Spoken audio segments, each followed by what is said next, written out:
Así que lo voy a recibir acá a Mauricio Vázquez. Acá lo recibo. ¿Qué tal, Mauricio? Vamos a hablar un poco ¿Cómo estás, de Juliana? política. ¿Qué tal? Bueno, acá les cuento a todos que vos sos director del posgrado en consultoría con orientación en asuntos públicos de UCEMA. Así Correcto. que te tenemos acá. Muchas gracias por venir para hablar un poco de política. Y bueno, recién venimos de hablar en profundidad de economía. Analizamos un poco las élites económicas argentinas y cómo se comportan. Y en este contexto justo viene a colación por lo que pasó hoy con las prepagas, que finalmente el gobierno anunció que por decisión no del Ejecutivo se vuelve para atrás con los aumentos. Hay que ver qué pasa con eso. Y estamos ya pasados los 100 primeros días de gobierno. Así que te pido se acabó que me hagas... la luna de miel. Claro, te pido que me hagas un resumen de todo esto que viene pasando. ¿Cómo lo venís viendo? Mirá, escuchaba muy atentamente a esta persona que estaba antes que yo y coincido en algo. Argentina es claramente un caso desviado. A veces cuesta muchísimo explicarlo eso, muchísimo en clases, en charlas. Si nos comparamos con el resto de la región, y no quiero entrar en eso, calculo lo deben haber profundizado recién, somos claramente el patito feo, ¿no? O a veces, como me gusta decir en clase, somos el Ráfara Gorgori del mundo, porque Argentina es el único país que en los últimos 40 años ha descendido en prácticamente todas sus variables socioeconómicas. Eso es muy difícil de entender porque nosotros somos como la rana que está dentro del agua hirviendo y no nos fuimos dando cuenta de lo que pasó. Pero Argentina claro, el agua se fue calentando y estamos ahí siendo cocinados. Pero además, déjamelo ilustrarlo así, ¿no? Argentina empezó el periodo democrático hace 40 años con una tasa de pobres que se discute al día de hoy entre 4 y 5%, y hoy tiene las que tenemos, ¿no? Récord en la región. A contramano de lo que ha hecho Uruguay, que tiene 9% de pobres y bajando, lo que ha hecho Chile, lo que ha hecho Perú, lo que ha hecho Bolivia, ni hablar lo que ha hecho Paraguay y Brasil. O sea, claramente somos un caso anómalo, estoy totalmente de acuerdo. Y estos primeros 100 días de gobierno, lo que parecería suceder es que estamos tratando de agarrar el timón y llevarlo para otro lado, ¿no? Y lo que hay ahí, y te escuchaba y estaba buenísimo haber empezado por ahí, lo que hay es una resistencia de las élites, porque claramente hay una dinámica, y esto a mí me gusta explicarlo no desde buenos y malos, simplemente como bien decías vos, hay gente que tiene intereses y trata de preservar sus intereses. El problema es que esos intereses han estado en cierta medida de espaldas al resto de la ciudadanía, ¿no? Claro. Pero, por ejemplo, si hablamos del caso de las prepagas, vos, ¿qué dirías que falló, no? Porque el gobierno, por un lado, dice, sí, desregulamos, pero hubo una cartelización, la denunciamos, bueno, la denuncia la había llevado adelante la coalición cívica, y ahora decidimos, ¿no?, que esto vuelva para atrás. Después hay mucha gente que dice, no, el gobierno falló, porque el gobierno desreguló un mercado que estaba cartelizado, no tendría que haber desregulado. ¿Cómo ves vos este conflicto?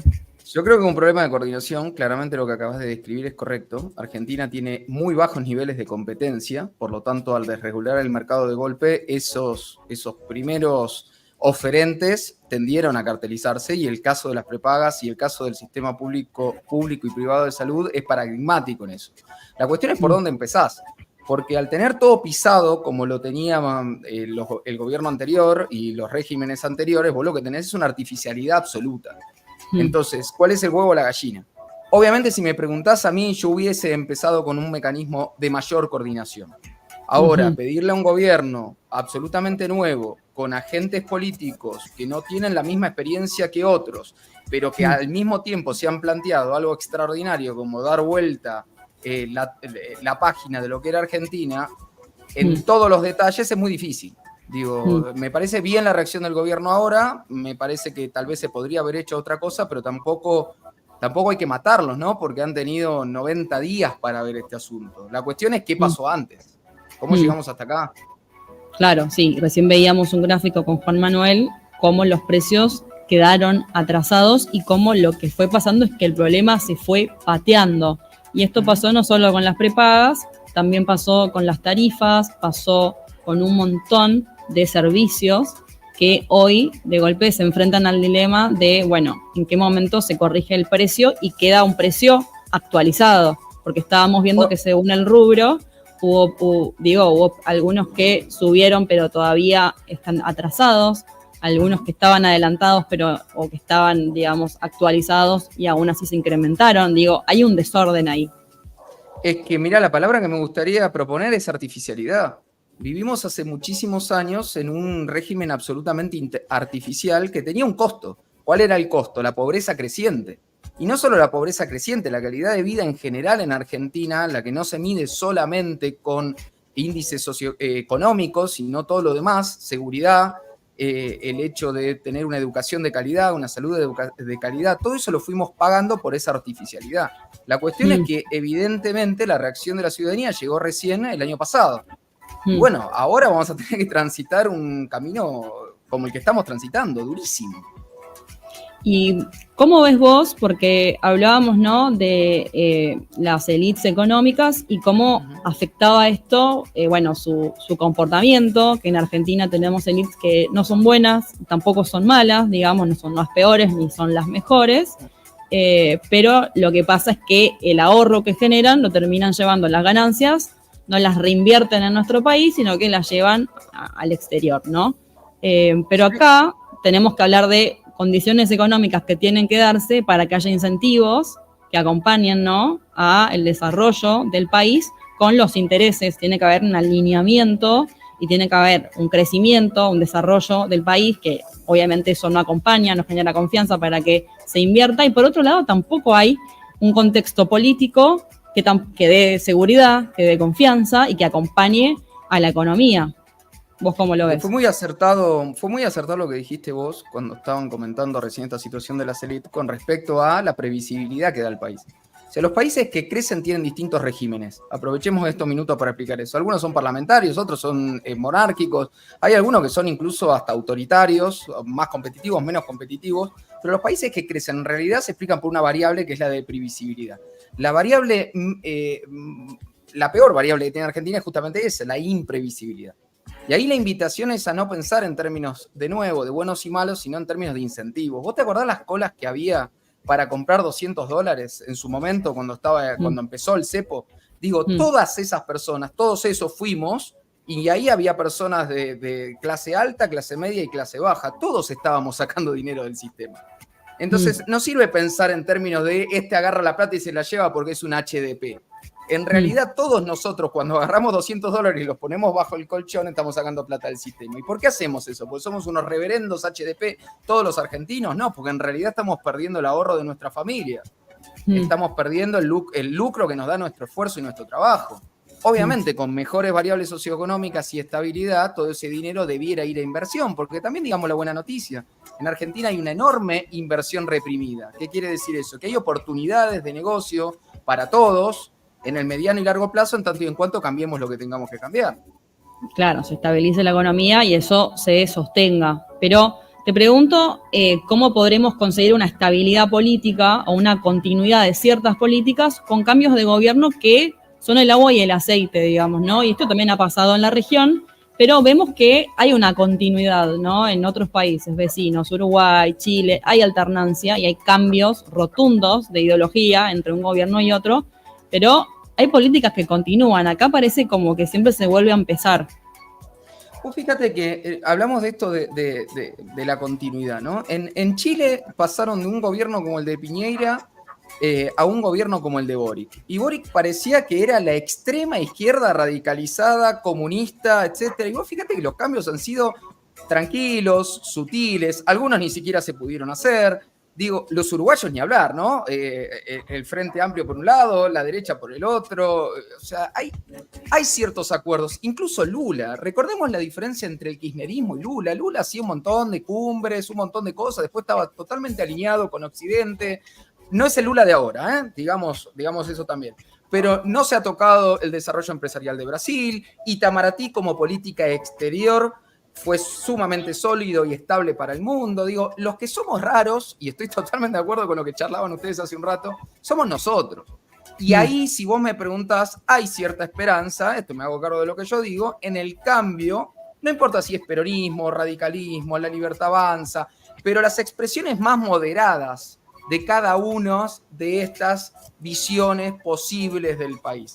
Nosotros estuvimos gobernados durante 20 años desde una visión absolutamente extrema de lo que es el sistema democrático y con la tentación en más de una oportunidad de violentar ese sistema democrático. Esos mismos que ahora están asustados por la democracia son los mismos que en algún momento hablaban de la Cristina eterna.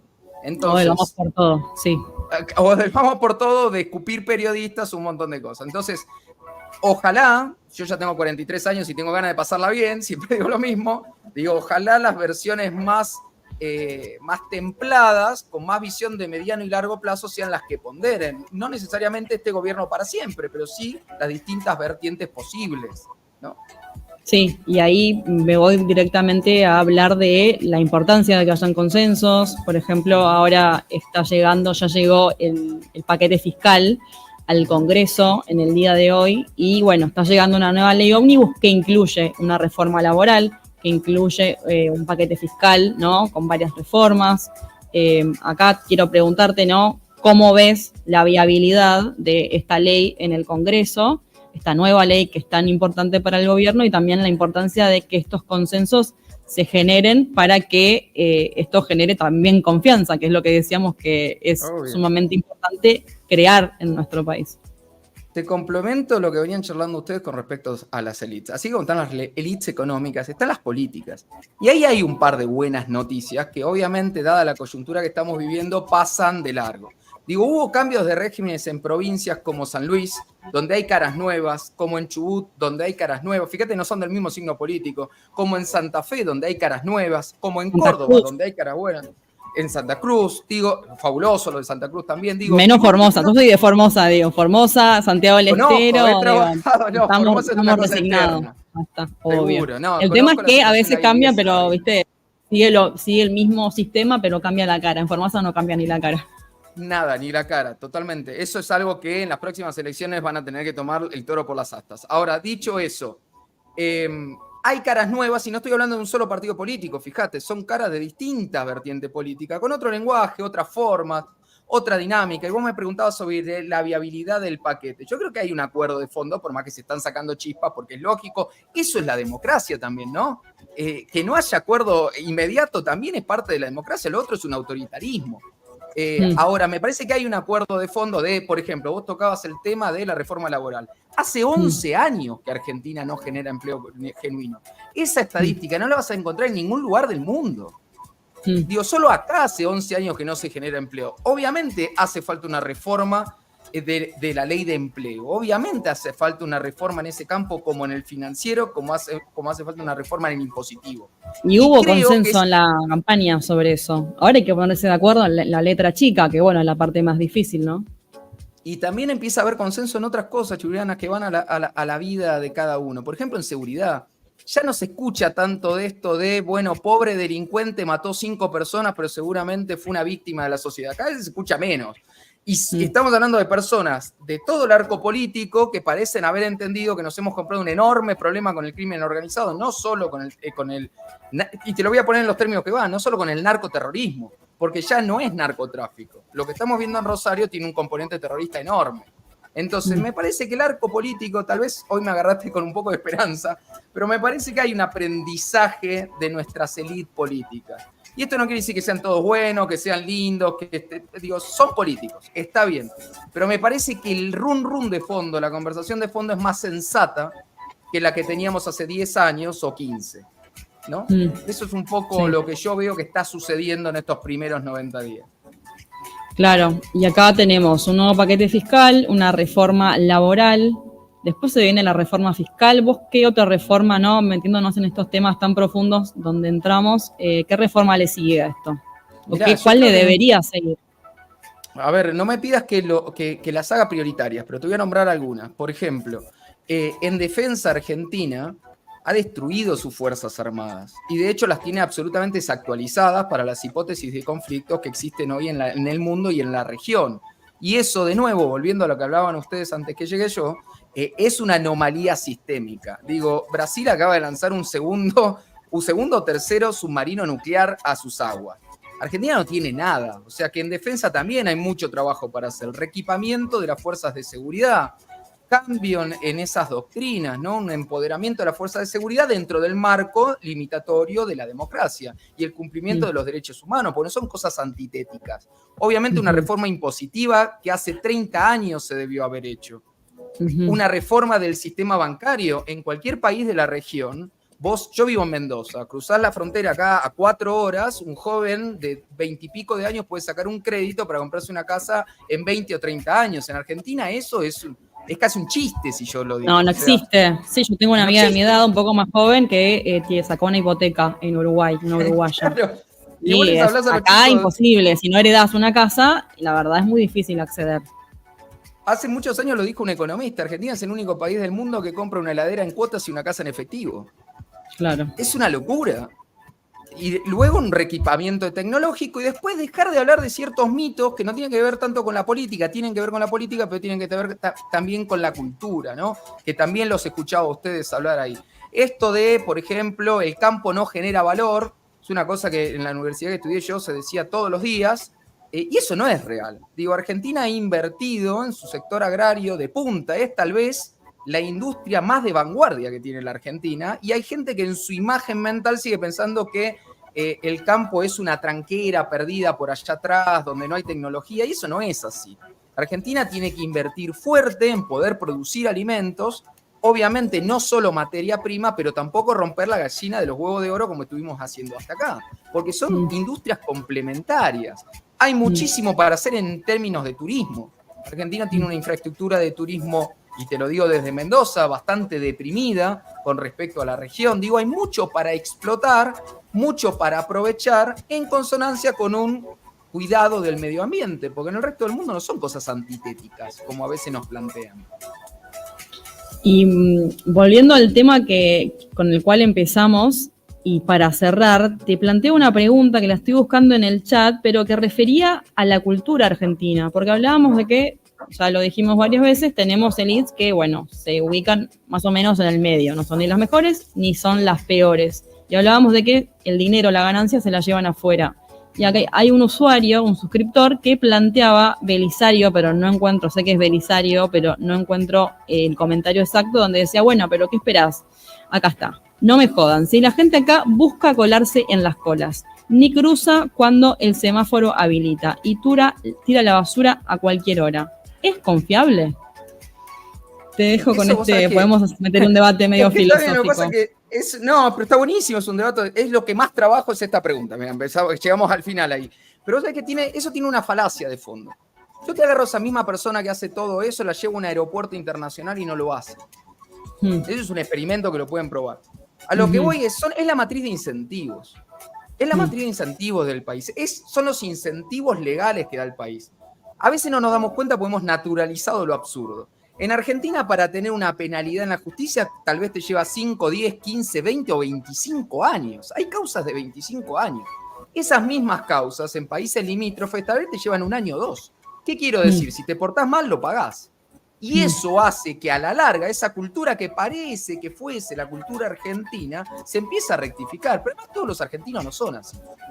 Digo, la selección argentina, me gusta usar este ejemplo, me gusta usarlo cotidiano. La selección argentina ganó el último mundial, que fue modelo en un montón de cosas, en su manera de comunicar, de organizarse, de jugar en equipo, de que alguien como Messi pueda jugar con gente nueva, etc. Eso también es parte de la cultura argentina.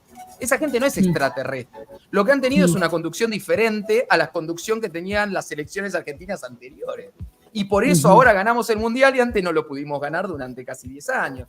Digo, no es solo la cultura, es la matriz de incentivos y esas personas que yo creo que son buenas originalmente están sometidas a un sistema perverso como el que la élite política ha generado en las últimas décadas. Eso es lo que tenemos que cambiar. Bueno, ojalá vayamos en la línea para que, bueno, todo esto se vaya modificando y no, esto me parece circular. En la medida que el país mejore, nos vaya mejor económicamente y tengamos estabilidad, crecimiento sostenido, creo que el comportamiento no propio, vamos a confiar más en nuestro país, vamos a invertir internamente, las élites también probablemente lo hagan y eso va a generar un mecanismo virtuoso. Pero bueno, estoy en el mundo ideal, ojalá llegue. Y además, una cosa más, hoy en día los jóvenes tienen acceso a este tipo de programas, a este tipo de información que no teníamos en mi época. Ya, viste, los viejos empezamos a decir mi época, mi época. Y eso también hace de que un montón de gente que no tiene acceso tal vez a la universidad o etcétera, empiece a conocer la cosa pública desde otro lugar. Y eso también va a dotar a los ciudadanos de otra capacidad, como decimos los politólogos, de agencia, de poder actuar cívicamente. Eso también se está transformando enormemente y los streamers son en gran medida los que van a la punta de esto, ¿no? Incluso ganándole a los periodistas que se quedaron ahí dando vueltas. Uh-huh.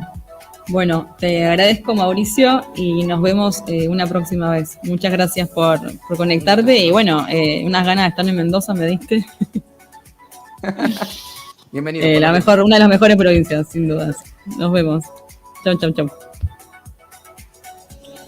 Qué lindo que es Mendoza, chicos. Yo siempre que hay alguien mendocino o algo, me remonto a Mendoza, los paisajes, el vino, sin duda, ¿no?